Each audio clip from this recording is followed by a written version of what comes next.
Tere! Nii, väga hea, me oleme valmis minema.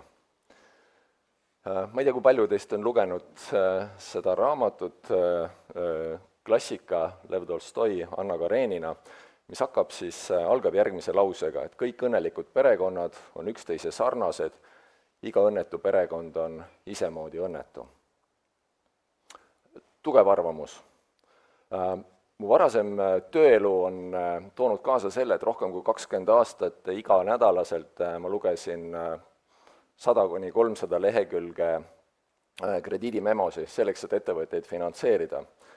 Ja kui sa seda piisavalt palju ja piisavalt pikalt teed, siis hakkad nägema mustreid. Et mis on finantseerimise eripära, on see, et sa tegelikult väga palju ei hooli seal, et kuidas hästi võib minna ja missugusel kujul võib hästi minna, vaid su põhitähelepanu on sellele, et kuidas võib kehvasti minna või missugused on need märgid, mis ennustavad läbikukkumist, sest teadagi finantseerimisel on väga tähtis, on see, et intressid saaksid makstud ja põhiosa samamoodi tagasi. Ja mul ei ole seda julgust ja arrogantsi, et öelda, et Tolstoi eksis, aga ma julgeksin pakkuda kõrvale ikkagi natukene teistsuguse käsitluse, mis ma arvan ka seda, et on võib-olla niisugune positiivsem kui see, mida vanameister nägi. Rääkides selle 30 aasta jooksul, isegi siin on see periood natuke pikem kui 30 aastat, et missugused on need peamised kriisid olnud, mis Eesti majandust on mõjutanud, siis ma tegin oma vaba valiku, siin on 8 episoodi ja käime need hästi kiiresti läbi. Et võib-olla alustuseks, et kes mäletab 92. aasta panganduskriisi? Ma ei hakka küsima, et kes juba sündinud oli, aga üks käsi oli, näen, jah, siin.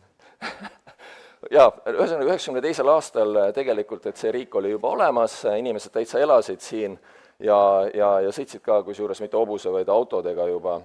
Nii et, ja see oli aeg, kus oli Eestis siis peale taasiseseisvumist oli 42 või 43 panka.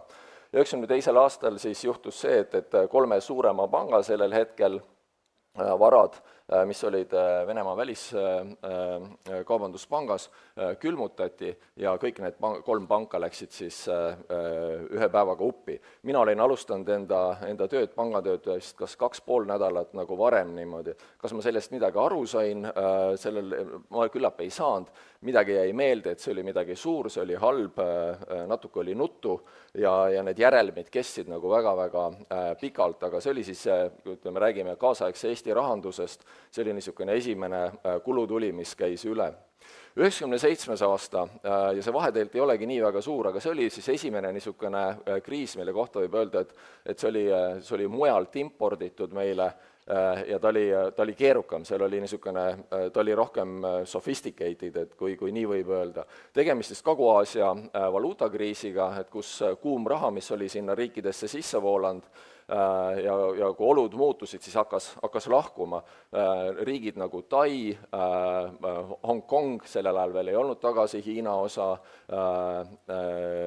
Lõuna-Korea, ja nad kaotasid väga lühikese aja jooksul väga palju nende välisinvesteeringuid, siis hakkas nagu vastassuunas liikuma.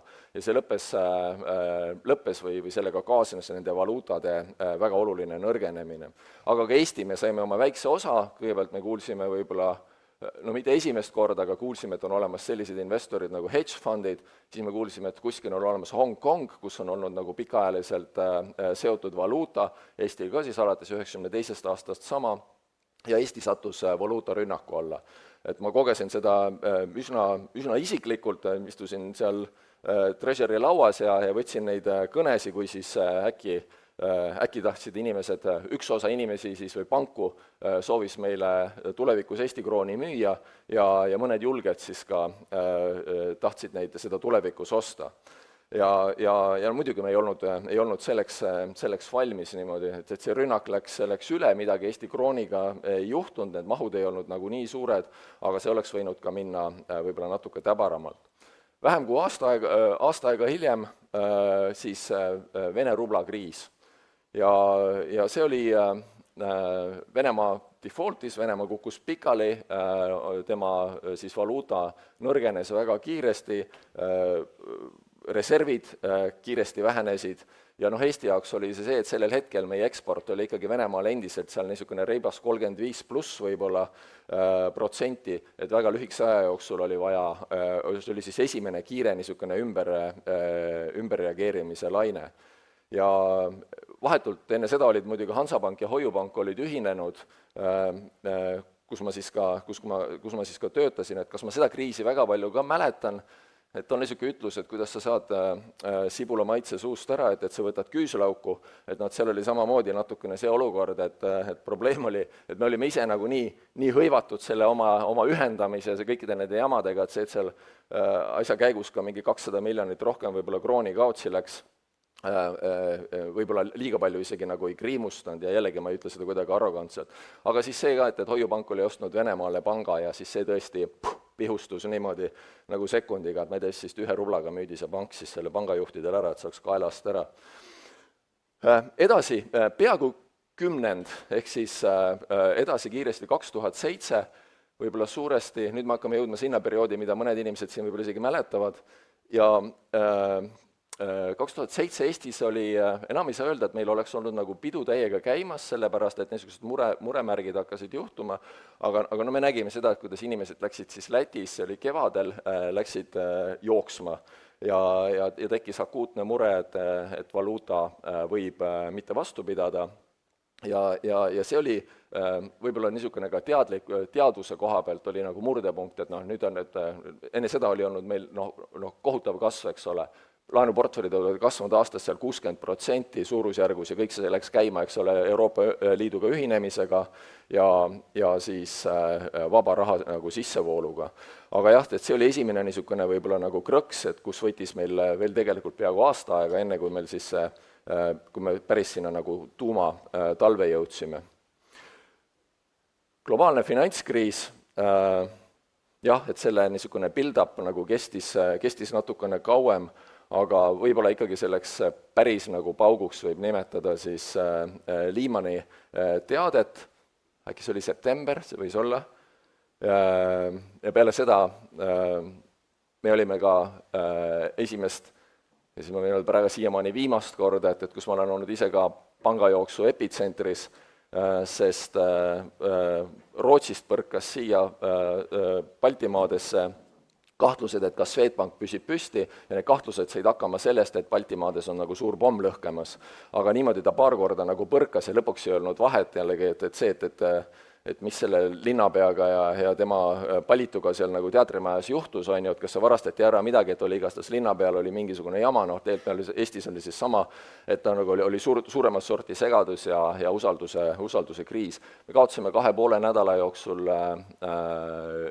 15% oma hoiustest ja kui poleks olnud Swedbanka gruppi, kes ise oli ka tegelikult väga nagu kitsastes oludes, aga poleks olnud meil õla taga niimoodi, et ma arvan, et me poleks omade jõududega sealt nagu välja tulnud.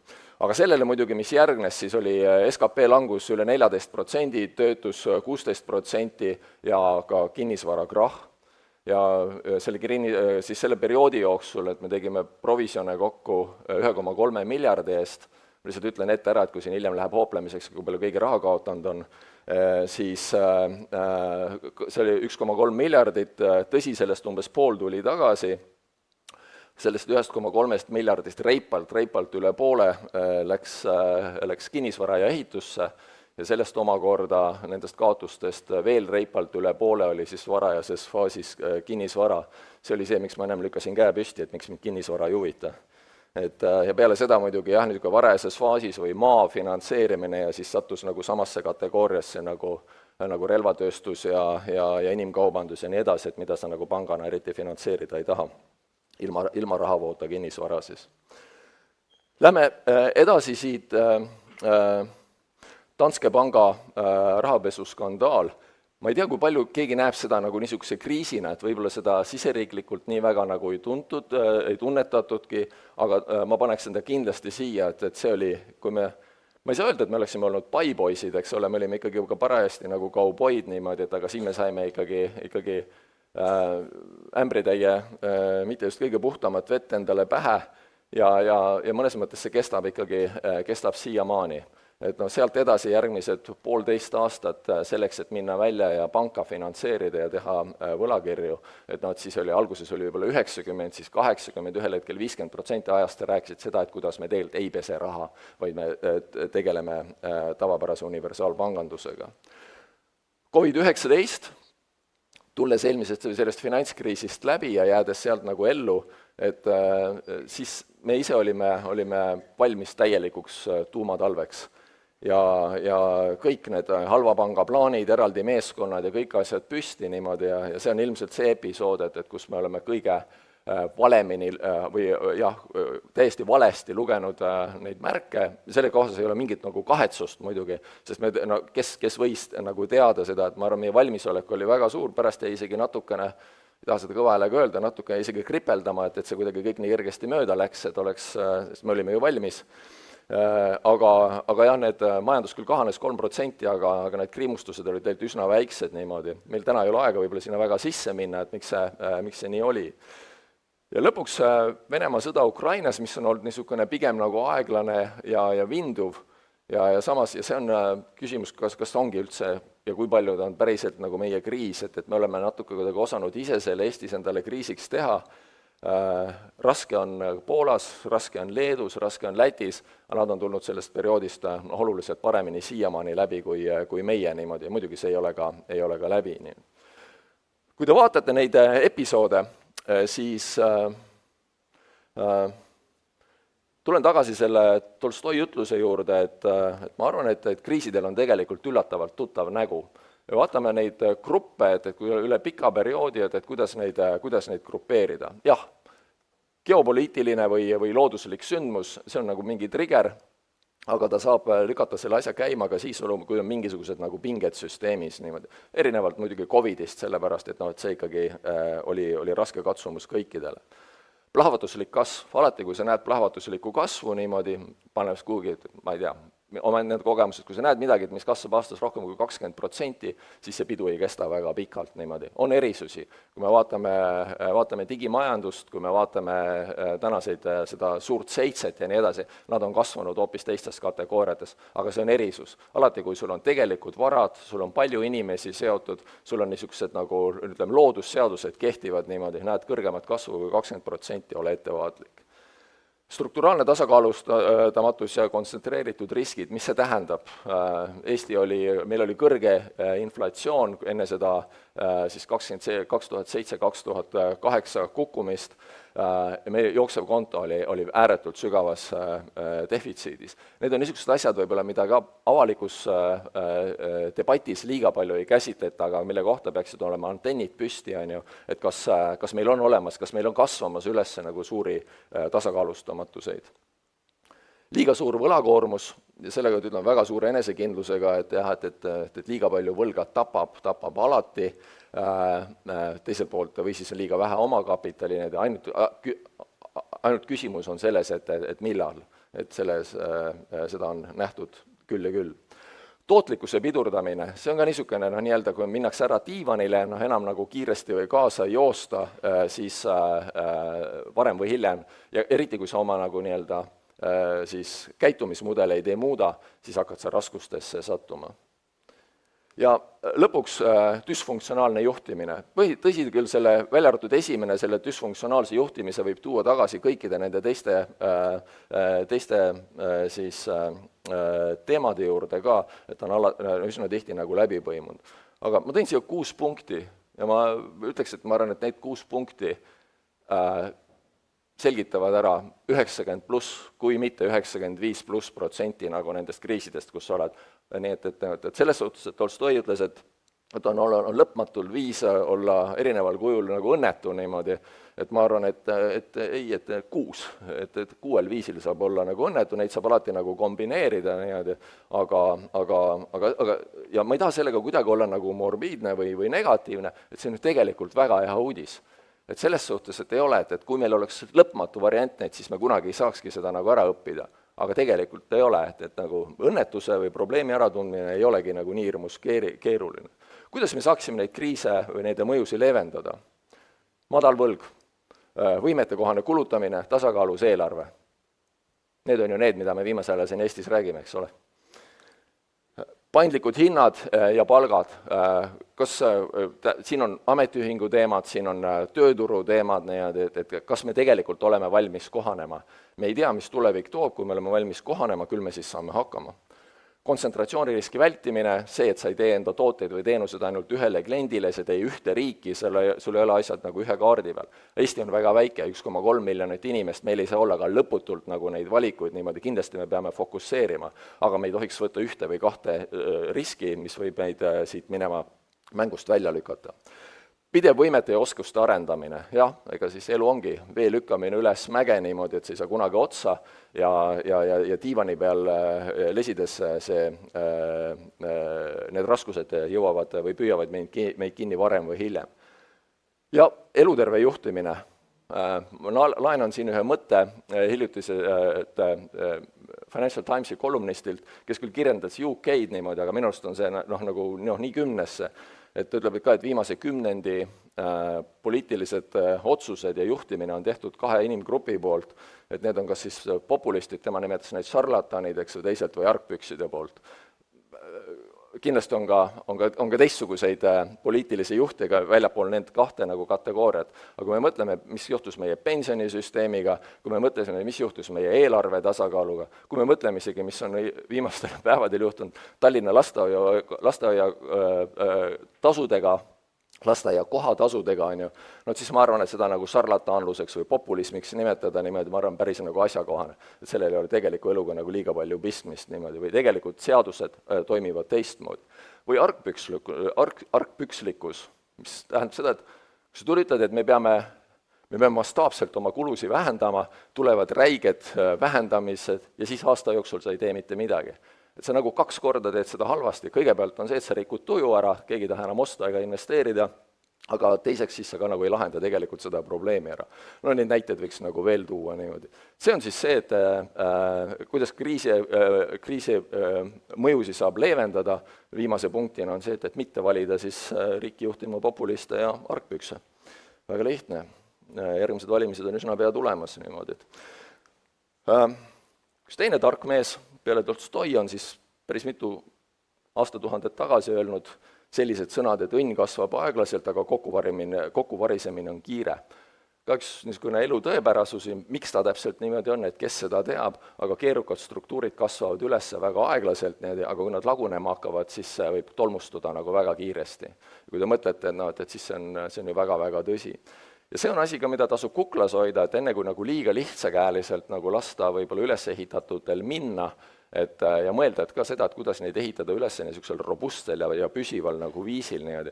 Aga kriise ei saa vältida, aga kriis niisuguseks sügav kriis ka, ütleme, olukorra parandamiseks, lahendamiseks on ikkagi nagu väga valus meede, selvet, et seal katki läheb päris palju, mõnikord läheb katki nagu kõik. Lubage mul siis see asi kokku võtta. Ma näengi, et siin aeg hakkab ka kohe meil otsa saama. Paindlikkus ja kiirus on ennast tõestanud. Me olime väga paindlikud, me olime ka suhteliselt kiired. Neid episoode leiab Ühendriigid, ääretult suur riik niimoodi, aga kui me vaatame, kuidas nende kriisimeetmed on töötanud, seal on olnud selgelt paindlikkus ja kiirus niimoodi. Need ei ole asjad, milles me Euroopas väga head oleme. Nii et kui me ise suudame, kui teie suudate olla paindlikud ja kiired, siis see on ennast jälle tõestanud. Kohanemine, mitte status quo. Sellel hetkel, kui me tardume, sellel hetkel me hakkame kaotama. Kogu aeg on vaja kohaneda, kogu aeg on vaja midagi muuta, kas või muutmise enda pärast, selleks, et olla valmis neid muutuseid tegema ja muutuseid taluma. On see naiivne või mitte, aga ikkagi usk paremasse homsesse, sest see parem homme ei tule nagu mitte millestki või ei tule nagu juhuslikult. See on ikkagi see, et nagu, ja mitte niisugune lihtsalt usk, vaid selle usu suunas ka tegutsemine, et me investeerime iseendasse. Ja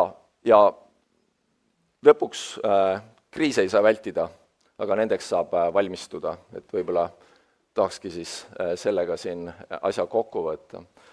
Ja võib-olla kõige lõpuks Gruusia vanasõna, et parem olla terve ja rikas kui vaene ja haige.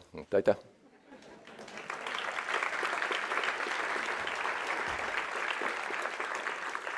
Erki. Aitäh, Erki. Ma tuletan meelde, et workshopis saab küsimusi ka küsida. Praegu rahvas veel soojeneb, meil seal küsimusi ei ole, aga võib-olla mõni ei jõudnud enne seda endale tõmmata, aga vaatame, kas on meil publiku seas küsimusi ka kellelgi. Andke käega märku. Nii, seal on kohe üks küsimus meil. Et tuletan meelde, et me siin jagame investeerimisteemalist kirjandust siis, nii et soovite küsimusi küsida. Et mina, Oskar, et siuke küsimus, sa mainisid siin seda tasakaalust mingid liikumised, kas sa ise näed turu peal täna midagi, mis liigub tasakaalust üle nagu välja? Või on mingi oht kuskil tulemas?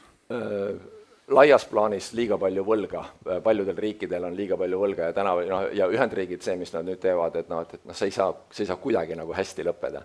Et meil ei ole aega praegu sinna sügavalt sisse minna, aga võla vähendamiseks on nagu väga vähe neid nagu viise niimoodi ja ma arvan, et mina ise arvan, et nad on ammu seal teisel pool seda nagu joont niimoodi. Et tõsi, mis on ka nende kriisidega, mis käib alati kaasas, neid on suhteliselt kerge ennustada, aga sa kunagi ei tea millal. Ja mõnikord võib-olla see kriisi ootus võib kesta seal sul nagu 10-15 aastat niimoodi, su raha saab ennem otsa, kui sa seda ootad ja kui sa selle vastu nagu panuseid teed, aga ühel hetkel ta nagu juhtub nii või teisiti. Et ma ütleksin et nagu globaalses ja Euroopas samamoodi, et liiga palju võlga, see on, ma arvan, number 1 teema. Aitäh, nii, seal on käsi püsti. Minul oleks selline küsimus selle, sama teemaga kattub, et selle riigi tasakaalus eelarve kontekstis. Et ma mõtlen, et Eestil ei ole tegelikult palju võlga ja väga paljud investeeringud, näiteks Tallinn-Tartu maantee, seda arutati, ma arvan, aastakümneid ja siiamaani selles mõttes ta ei ole 4-realiseks tehtud, mis tegelikult meie majandust aitaks nagu elavdada ja meil on veel neid teemasid, et pigem poliitikud lähevad seda teed, et maksustame meie majanduse surnuks ja siis selle pealt siis tehakse sellepärast see argpükslikkus, ütleme nii, et ei julgeta nagu teha valikuid. Ja täna, kui te ütlete, et ka teistel riikidel, et see võlakoormus on üle võlli, siis ma mõtlen Eesti nii väikse riigina ja meie ei võta laenu, pigem surume seda inimestele läbi maksukoormuse, neid kohustusi peale, et kas see on ikkagi õige tee, et ma saan aru, et muidugi ennast surnuks ei ole mõtet laenata, aga selles mõttes, et me jätame täna vajalikud investeeringud tegemata, et meie majandus hakkas ka kasvama. Ja küll nagu, ma ei tea, sellel Tallinn-Tartu maanteel ja nendel üksikutel infrastruktuuri objektidel, et kui palju neil seost nagu pikaajalise majanduskasvuga on.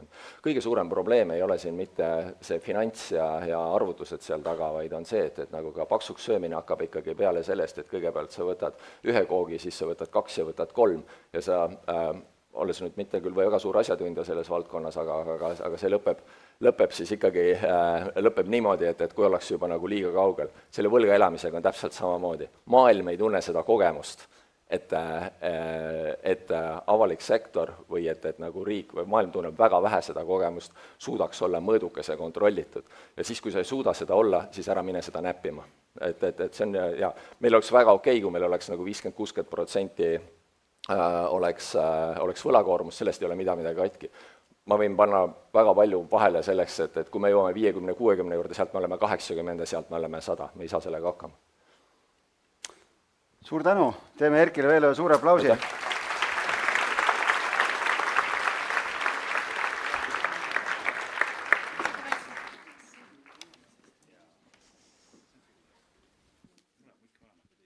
Ja nüüd siis algab siin laval tõeline praktikum, praktiline üürikinnisvara tasuvusarvutuse töö.